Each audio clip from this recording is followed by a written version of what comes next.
নমস্কার বন্ধুরা, পম্পার কিচেনে আপনাদের সকলকে স্বাগত।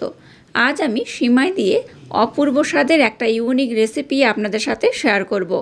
খুব কম সময়ে আর সামান্য কয়েকটা ঘরোয়া উপকরণ দিয়ে বানানো এই সিমাই রেসিপিটা আমার মতো একবার হলেও বানিয়ে দেখতে পারেন।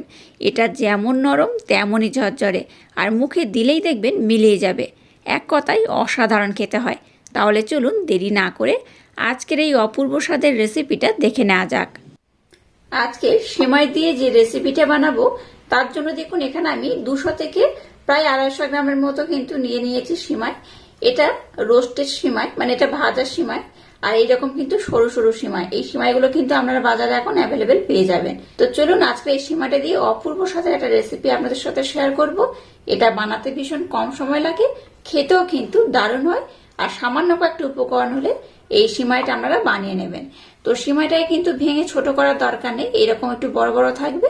আর যদি মনে হয় যে একটু ভাঙবে, তাহলে কিন্তু এইভাবে হাতের মাধ্যমে একটু চাপ দিয়ে এটাকে ভেঙে নিলেও হবে।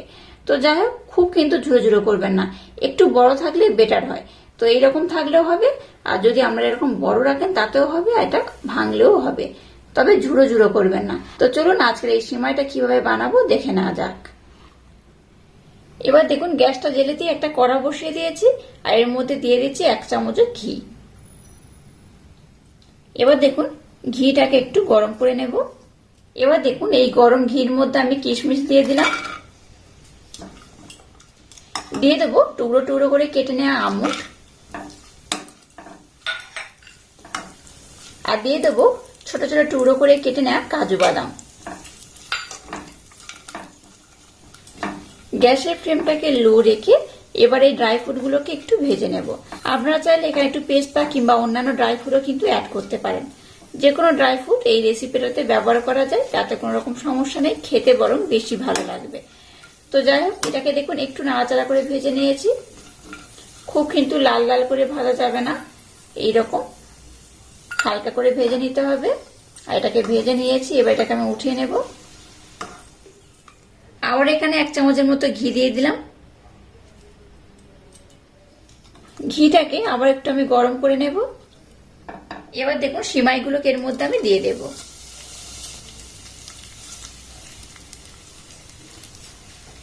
সিমাইটাকে দেখুন কড়ার মধ্যে দিয়ে দিয়েছি। এবার সিমাইটাকে একটু আমি নাড়াচাড়া করে ভেজে নেব।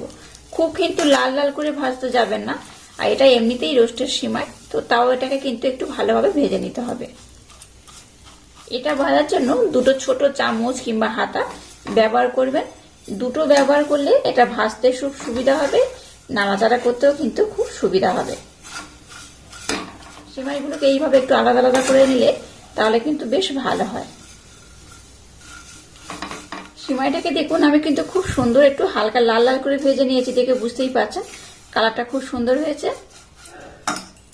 এবার দেখুন এখানে আমি দিয়ে দেবো ছোট্ট বাটির 1 বাটি চিনি। মিষ্টিটা কিন্তু আপনারা আপনাদের পছন্দ মতো ব্যবহার করবেন। যদি মনে করেন একটু বেশি মিষ্টি পছন্দ করেন তো মিষ্টির পরিমাণটা একটু বেশি দেবেন, আর যদি মনে করেন একটু যদি কম মিষ্টি পছন্দ করেন একটু কম করেই দিলে হবে। এবার যে ড্রাই ফ্রুটগুলোকে ভেজে রেখে দিয়েছিলাম সেটাকে দিয়ে দেবো। অল্প একটু রেখে দেবো যাতে আমি পরে ডেকোরেশন করতে পারি, আর অল্প একটু আমি দিয়ে দেবো। আর যে বাটি মাপ করে চিনি দিলাম সেই বাটি মাপ করে 1 বাটির একটু কম আমি জল দিয়ে দেবো। এখানে যে চিনিটা ব্যবহার করলাম এটাও কিন্তু মেল্ট হয়ে যাবে, তাই জলের পরিমাণ খুব বেশি দেওয়া যাবে না। অল্প করে জল দিয়ে এটাকে ঢাকা দিয়ে দিয়ে খুব সুন্দর করে কিন্তু বানিয়ে নিতে হবে। প্রথমে একবার একটু আমি নাড়াচাড়া করে নেব। আর খুব বেশি জল দিলে কি হয় বলুন তো, এই সিমাটা কিন্তু দেখতেও ভালো লাগবে না, খেতেও ভালো লাগবে না, একদম নরম হয়ে যাবে, যেমন পায়েস হয় ঠিক সেই রকম হয়ে যাবে। এখানে যেহেতু সিমাইটাকে নিয়ে আমি পায়েস বানাচ্ছি না, একদম ইউনিক একটা রেসিপি আমাদের সাথে শেয়ার করছি, এটা কিন্তু দারুণ খেতে হয়। তো আমার মতো একদম ইউনিক পদ্ধতিতে আজকের এই সিমাই রেসিপিটা বানিয়ে দেখবে, অসাধারণ খেতে লাগবে।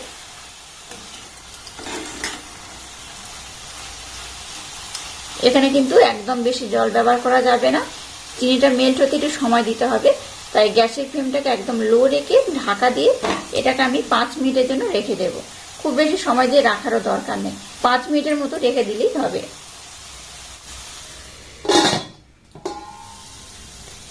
দেখুন 5 মিনিট সময় দিয়ে এটাকে আমি খুব খুব সুন্দরভাবে রেখে দিয়েছিলাম ঢাকা দিয়ে, দেখে বুঝতেই পারছেন গ্যাসের ফ্লেমটাকে একদম লো করে দিয়েছিলাম।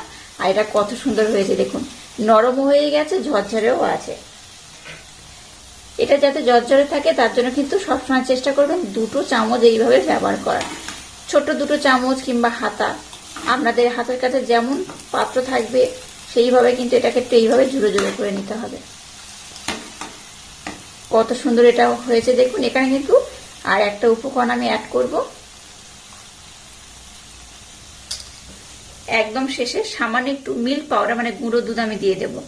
দিলে কি হবে, এর স্বাদটাও ভালো লাগবে, দেখতেও কিন্তু খুব সুন্দর লাগবে। মিল্ক পাউডার দিয়ে এটাকে আমি আর একবার এইভাবে নাড়াচাড়া করে নেব। আজকে রেসিপিটা কিন্তু একদম রেডি হয়ে গেছে। এবার আমি গ্যাসটাকে বন্ধ করে দিলাম। এবার দেখুন সিমাইটাকে এই পাত্রের মধ্যে আমি সার্ভ করে নিচ্ছি, আর কত সুন্দর হয়েছে। এইভাবে একটু খেলে দেবেন, তাতে করে কিন্তু খুব সুন্দর ঝরঝরে থাকবে। একদম ইউনিক পদ্ধতিতে বানানো আজকের এই রেসিপিটা একবার হলেও আমার মতো ট্রাই করবেন। আশা করছি আপনাদের ভীষণ ভালো লাগবে।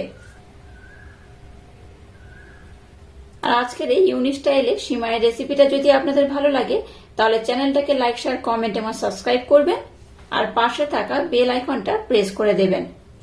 তাহলে টাটা, আবার দেখা হচ্ছে নতুন কোনো রেসিপি নিয়ে।